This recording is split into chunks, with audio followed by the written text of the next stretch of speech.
¿Crees tú que la creación del Juzgado Naranja en el Poder Judicial del Estado de México fue un proyecto de éxito? No, indiscutiblemente, no nada más un proyecto de éxito, es una necesidad que se atendió en el Estado de México y que se debe atender en cada uno de los estados de la República.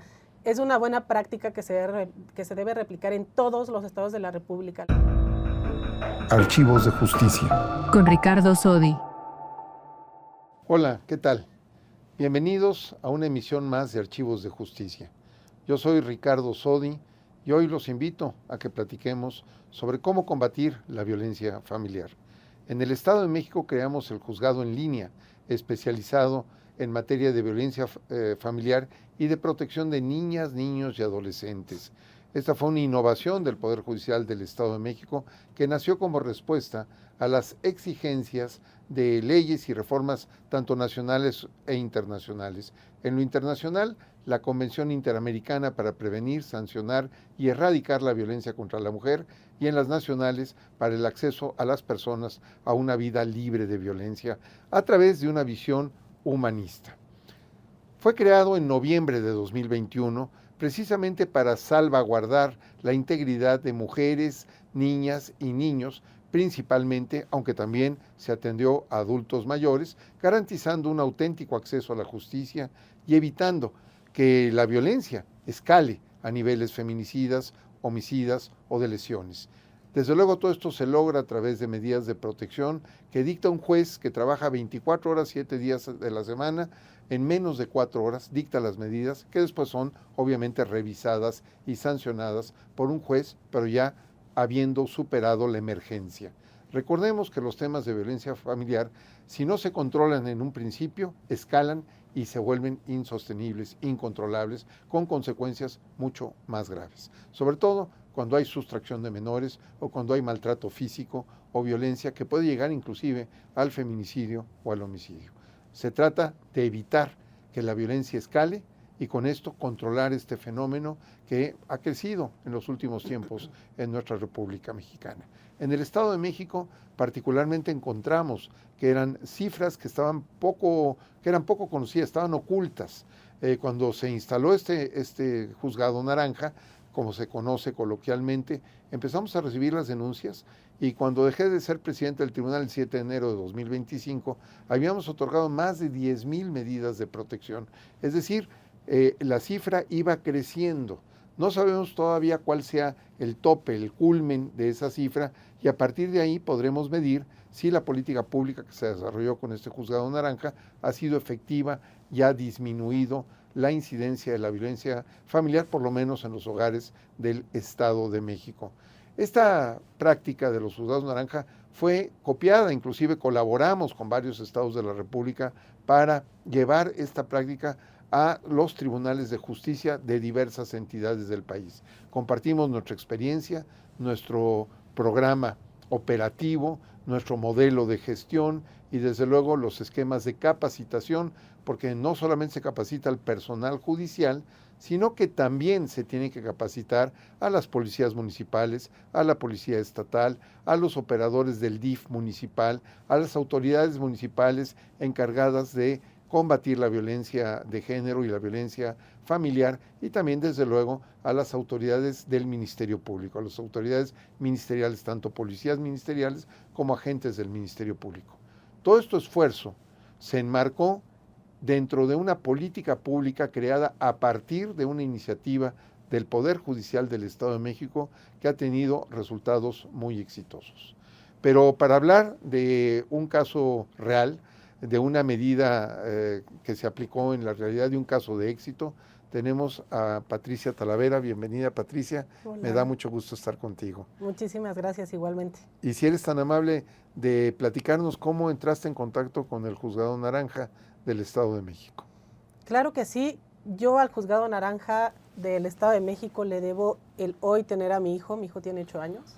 Les platico rápidamente cómo fue. Yo tenía un juicio en la Ciudad de México, un juicio al separarme del padre de mi hijo, un juicio que no tenía litis o no estaba como activo en no había sido notificado, coloquiales, no había sido notificado el papá de mi hijo, entonces, y llevaba 2 años, casi medio, con un juicio que ni siquiera había nacido. cuando se da la sustracción de mi hijo. El papá de mi hijo se lleva a mi hijo y me amenaza justamente con no meter denuncias o no hacer pues aviso a las autoridades, porque si lo hacía, me dijo que ibas a dañar a mi hijo. Entonces, ante esta amenaza, pues lo que hace una mamá es entrar en estado de shock, en estado de vulnerabilidad completamente, de inacción. Cuando recuperé como la conciencia, empecé a analizar la situación, hablé con mis papás, pues con mi red de apoyo cercana, dije, tengo que hacer algo completamente. Entonces empecé a investigar justamente cómo iba mi juicio en la Ciudad de México, me di cuenta que no estaba ni siquiera, no había un seguimiento como tal a mi juicio. Los juicios en la Ciudad de México pueden durar hasta 18 años, ¿no? Lo que dura es de la mayoría de edad de un niño a una persona adulta. Entonces, es absurdo que tanto tiempo un niño y un infante esté en estado de indefensión o de incertidumbre jurídica.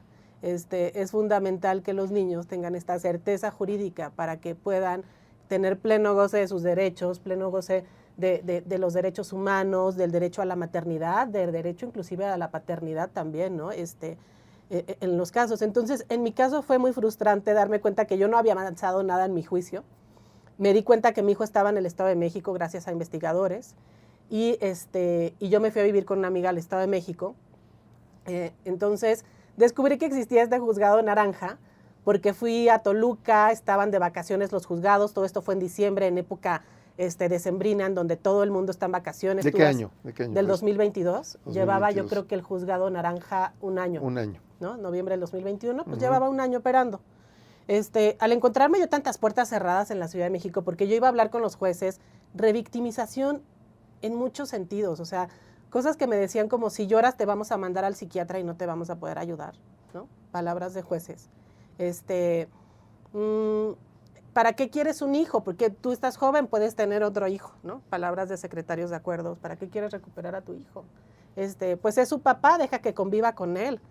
Es muy diferente cuando un papá se lleva a un hijo y te manda fotos y te dice, estamos en Disneylandia, ¿no? Uh-huh. Con permiso de la mamá y están gozando y sabes que está sano, que come, desayuna y cena bien, ¿no? Que se duerme a sus horas y se lava los dientes, que está tranquilo, que está sano emocionalmente. Es muy diferente a cuando un niño, cuando tu hijo no sabes cómo está. Inclusive no sabes si está con vida, ¿no? Es algo que te rompe el alma, te quiebra todo, y enfrentarte a instituciones que te revictimizan, que te cierran la puerta, que te dicen, oye, si no hay guarda y custodia, no te podemos ayudar. Porque yo fui a las fiscalías, Fiscalía de Niños, Niñas y Adolescentes, no hay tipificado un delito, porque los dos tienen guarda y custodia, al no haber una guarda y custodia dictaminada por un juez, ¿no? Entonces, es frustración por todos lados, te vuelves completamente loca. Cuando me doy cuenta que mi hijo está en el Estado de México por unos investigadores, voy a Toluca y me dice una persona que estaba en la entrada, me dijo que todo era en línea y me apuntó en una servilleta o en un papel la página del juzgado naranja. Yo pensé que era una broma, ¿no? Porque yo decía, bueno, seguro están de vacaciones, no me quieren atender, me van a hacer regresar en enero, o sea, y pasa más tiempo, yo ya llevaba 30 días sin mi hijo, yo estaba completamente loca, sin dormir, sin comer, o sea, deshecha, ¿no? Entonces yo dije, esto, o sea, sientes que todo el mundo está en tu contra y que todo el mundo te quiere volver loca. Yo no podía creer lo que me decían. Yo llevaba 1000 hojas, porque mi expediente en la Ciudad de México tenía 1000 hojas. Esas cosas me decían los secretarios de acuerdo. Señorita, ¿usted cree que el juez va a leer 1000 hojas? O sea, usted ni siquiera tiene litis, su juicio, tiene 1000 hojas. ¿Usted cree que alguien lo va a leer? Por supuesto que no. O sea, ya déjele el hijo a su expareja, ¿no? Y cosas así que dices, caray, o sea, le dan más respeto a una autoparte robada que a un hijo, que a un infante, que a la estabilidad emocional, el desarrollo de un niño, ¿no? Con su mamá. Entonces, bueno, y te conectaste entonces era frustrante. Al juzgado en línea. Regresé, me conecté totalmente escéptica, ¿eh? O sea, yo dije, ajá, estos me están viendo la cara y no va a funcionar. Me conecté y realmente todo fue hecho por mí, ¿no? Ya llevaba pues días padeciendo esta violencia vicaria, y cuando pues empecé a redactar mis casos, tienen ahí un formato para la narración de los hechos, pues ya te lo sabes todo de memoria, ya tienes las pruebas escaneadas, ya nada más adjuntaba PDFs, ¿no? Entonces, Fue en realidad sencillo operarlo, creo que te piden una firma electrónica. Así es, te piden gestionar, que la generas es más, rápido. se genera inmediatamente en línea también. Sí, la generas rápido. La firma electrónica es un proceso muy sencillo, Ajá. pero eso es para verificar tu identidad, Es que correcto. seas quien dice ser. Está, creo que homologado con el CURP, Así no me acuerdo. así es. Pues generé mi firma, metí todos mis documentos, pedí apoyo porque requieres un abogado del Estado de México que esté certificado, que esté en el que tenga firma electrónica. Firma electrónica en el Estado de México. Pedí apoyo en los grupos de mujeres que hay muy solidarios de redes sociales, y una abogada me apoyó en el Estado de México que nunca conocí, pero me apoyó para este trámite del juicio en el Juzgado Naranja. Metí mis datos, a las menos de 24 horas me respondieron, oye, te faltó el código postal. En realidad mi alma estaba quebrada en mi mente y todo, entonces pues yo no estaba al 100, ¿no? Emocionalmente, y pues sí, me había faltado el código postal.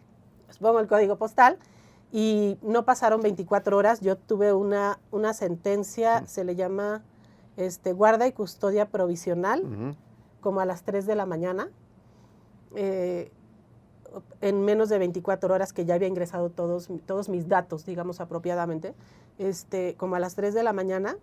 Y todavía no lo creías. Y yo pensaba que era broma, algo, además, o sea, en 31 de diciembre, inusual, 3 de la todo mañana, yo sin por tu dormir, y experiencia en la recibo Ciudad de notificaciones. México. Ajá, por supuesto que no. Le empiezo a escribir a mi abogado a las 3 de la mañana, me contestó ahí como a las 6 de la mañana, y le digo, es que esto es verdad, y me dice, esto es lo que has buscado 2 años y medio, ¿no?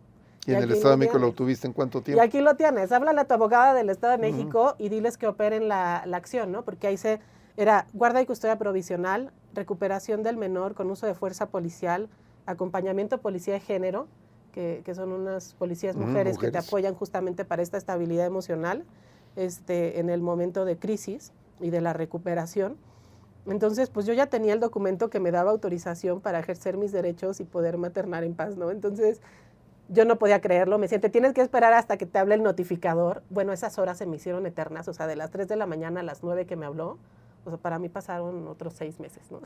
Pero me habló a las 9 de la mañana, me dijo, yo soy el notificador, me pongo a tus órdenes, o sea, una comunicación del personal del Estado de México muy cordial, tan cordial que era increíble ante tanta impunidad en la Ciudad de México, ¿no? O sea, tantos espacios que había en la Ciudad de México para temas de corrupción, para temas de abuso de poder, para temas de revictimización, para violentar y reviolentar, ¿no?, a las mamás y a las infancias, y de repente encontrarte con esto era algo inaudito, o sea, como que sí decías, no puede ser que tenga tanta suerte, ¿no? Mis veladoras han surtido efecto, y sí, me dijo, yo me pongo a tus órdenes, vamos a recuperar a tu niño, ya eran como las 9:30 de la mañana, le dije, vamos a hacerlo mañana, porque mi hijo sale del municipio en donde está con su papá, sale a las 9 y regresa a las 9, entonces organizamos la operación para el siguiente día a las 6 de la mañana, y a esa hora fue cuando policía, creo que era municipal y estatal, sí, no recuerdo bien. Policía municipal y estatal,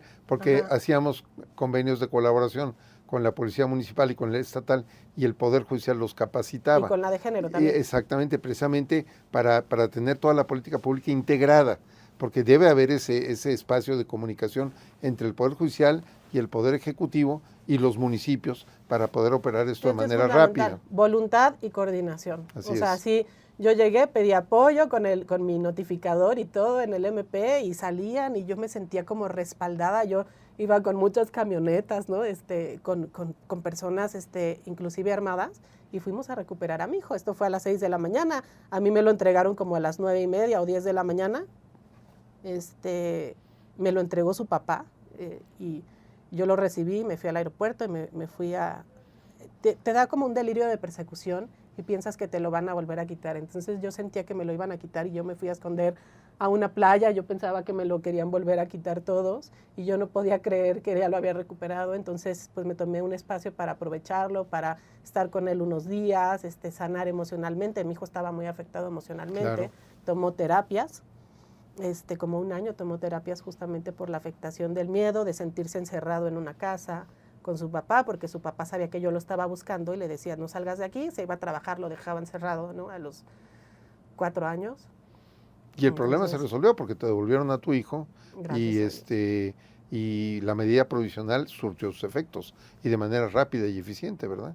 de manera rápida, eficiente. La verdad, el personal, o sea, es algo que no puedes creer, porque con tanta cochinada, y perdón que lo diga así, pero es que es una cochinada, es un abuso por todos lados, es asqueroso, machista, patriarcal, corrupto, o sea, sistemas así, y encontrar a alguien que no te permita espacios para la corrupción, que no te permita espacios para la revictimización, que te pregunten a cada momento, ¿cómo estás? ¿Cómo te sientes? ¿Ya metiste tu juicio?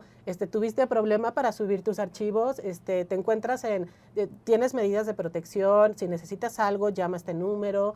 Entonces, o sea, en verdad que no lo puedes creer. Y ya cuando lo materializas y tenía a mi hijo, bueno, seguía sin poderlo creer, ¿no? Entonces, ¿crees tú que la creación del Juzgado Naranja en el Poder Judicial del Estado de México fue un proyecto de éxito? No, indiscutiblemente, no nada más un proyecto de éxito, es una necesidad que se atendió en el Estado de México y que se debe atender en cada uno de los estados de la República. Es una buena práctica que se debe replicar en todos los estados de la República. La realidad es que hay muchísimas voces, muchísimas injusticias, niños que terminan suicidándose y quitándose la vida porque están en guarda y custodia de un violentador, secuestrados por un violentador. Y niños, o sea, esto pasó la semana pasada, hace 2 meses, ¿no? Ayer chateé con una mamá que acaba de perder a su niño que se suicidó a los 15 años. Es una necesidad inminente, no hay alguien que discuta el tiempo para esta necesidad, y esto se debe de requerir y de implementar en todos los estados, no nada más en el Estado de México. Como tú dijiste, voluntad y coordinación. Y coordinación. Son las claves de una buena política pública. Voluntad y coordinación. Y ahí en el Estado de México no solamente teníamos la voluntad, porque fue un proyecto que nació en el Poder Judicial durante mi administración como presidente, sino que también gestionamos la coordinación con el Poder Ejecutivo del Estado y con los ayuntamientos de los diferentes municipios del Estado de México. Entonces ha sido una práctica hasta ahorita muy exitosa. La violencia familiar es un tema del mayor interés de la sociedad mexicana. Es un tema que tenemos que replantear permanentemente, estar actualizándonos. Tenemos que construir nuevas masculinidades precisamente para hacer una sociedad más equitativa y sobre todo con respeto a los valores de la familia y de las personas.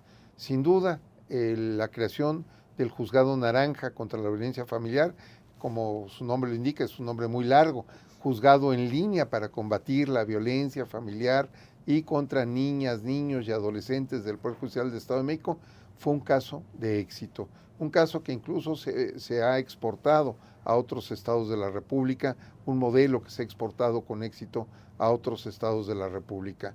Si tengo el privilegio de contar con el apoyo de la ciudadanía y ser electo como ministro de la Suprema Corte de Justicia, recuerden, el 1 de junio, la boleta morada con el 61, si soy electo ministro de la Suprema Corte de Justicia, mi compromiso es continuar combatiendo la violencia de género y desde el más alto tribunal promover la creación y actualización de protocolos para combatir la violencia de género, combatir la violencia vicaria y proteger el interés superior del menor.